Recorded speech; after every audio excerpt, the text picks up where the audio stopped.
Nolwenn, elle a 27 ans. Elle bosse dans l'administratif judiciaire. Son quotidien, des piles de dossiers, des collègues stressés et une routine bien rodée où chaque minute compte. Mais quand elle rentre chez elle, après une longue journée, il y a une seule chose qui la hante. La faim. Enfin, la peur d'avoir faim.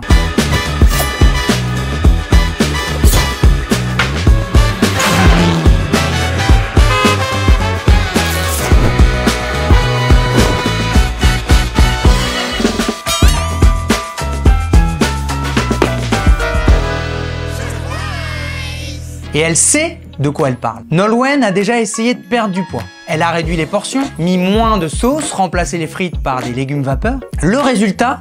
Alors oui, elle a perdu du poids, mais au prix d'une frustration énorme. Et à chaque fois qu'elle a tenté, le même scénario se répétait. Chaque soir, à 22 h, son estomac commençait à grogner, elle boit un verre d'eau et rien. 22 h 30, elle tourne en rond dans son salon en essayant d'oublier. 23 h, elle ouvre son frigo, son placard et on sait tout ce qui se passe. Une baguette beurrée, une cuillère dans le pot de pâte à tartiner, un bol de céréales au lait et bam! Tous ses efforts de la journée anéantis en 5 minutes. Eh bien, le lendemain matin, elle culpabilise. Je suis nulle, je manque de volonté. Mais en fait, son problème n'a jamais été une question de volonté. Son problème, c'est qu'elle avait peur d'avoir faim. Et c'est normal. La faim, ce n'est pas un danger de mort. Mais Nolwenn, comme beaucoup de gens, avait associé la faim à une urgence vitale. Premier gargouillement, oh non, il faut que je mange, sinon je vais m'évanouir. Léger creux, si je ne mange pas, je vais être faible et fatigué. Sauf que non, le corps il est conçu pour tolérer la faim pendant plusieurs heures sans problème. Quand tu commences à avoir faim, ton corps n'est pas en manque d'énergie immédiatement. Il a encore des réserves, alors sous forme de glycogène, sous forme de gras. Mais surtout, le cerveau il amplifie la sensation pour te pousser à manger avant que ce soit vraiment nécessaire. Alors parfois c'est une question d'émotion aussi. Ça peut valoir le coup de se pencher sur la question. La deuxième vérité, manger plus pour avoir moins faim. Oui, c'est possible. Quand Nolwenn a compris que son problème n'était pas quoi elle mangeait, mais comment elle mangeait, elle a changé d'approche. Alors plutôt que de manger moins et subir, elle a décidé de manger plus, mais mieux. Alors stop aux assiettes minuscules qui donnent envie de pleurer. Juste en les voyant arriver, on sait qu'on va pas avoir assez. Mais plutôt, bienvenue au repas malin qui cale pour de vrai. Le plan anti-faim qu'on a mis en place en 4 étapes.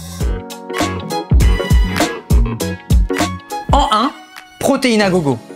Bye bye la faim. Viande maigre, poisson, œufs, yaourt protéiné, tofu à la rigueur. Pourquoi? Parce que les protéines ralentissent la digestion. Et ça envoie le signal de satiété de façon puissante. Le deuxième point, une assiette de légumes XXL. Une assiette pleine sans exploser les calories. Courgettes, poivrons, haricots verts, champignons, épinards. Enfin, il y en a plein, hein. Souvent, le problème, c'est pas que tu les aimes, c'est que tu sais pas les cuisiner. Donc, mets-toi-y. Pourquoi? Parce qu'en plus de nourrir, ils remplissent l'estomac avec peu de calories. Le troisième point, ce sont les bonnes graisses. Avocat, huile d'olive, amandes. Pourquoi? Parce que eux ralentissent l'absorption des aliments et ils ralentissent aussi la digestion et la vidange gastrique. Donc ça permet de réduire les fringales. Et en quatrième point, le snack stratégique pour éviter le carnage du soir. Un yaourt protéiné ou une poignée d'amandes vers 16-17 h peut vraiment faire l'affaire. Ça évite l'attaque nocturne du frigo. Et si tu n'as pas envie d'ajouter des calories, tu peux très bien décaler ton dessert pour le prendre vers 21 h ou 22 h, ce qui t'évite d'avoir du grignotage à ce moment-là. Ce qu'il faut bien que tu comprennes, c'est que la sensation de faim, c'est pas une fatalité. Il y a peu de chances que tu t'écroules parce que tu es faim. L'objectif de Nolwenn, c'est de gagner enfin son combat contre justement cette peur. Aujourd'hui, elle n'a plus peur d'avoir faim. Elle mange plus sans prendre de poids. Elle ne subit plus la frustration des régimes. Elle gère sa faim avec intelligence. Elle a même réussi à perdre du poids sereinement.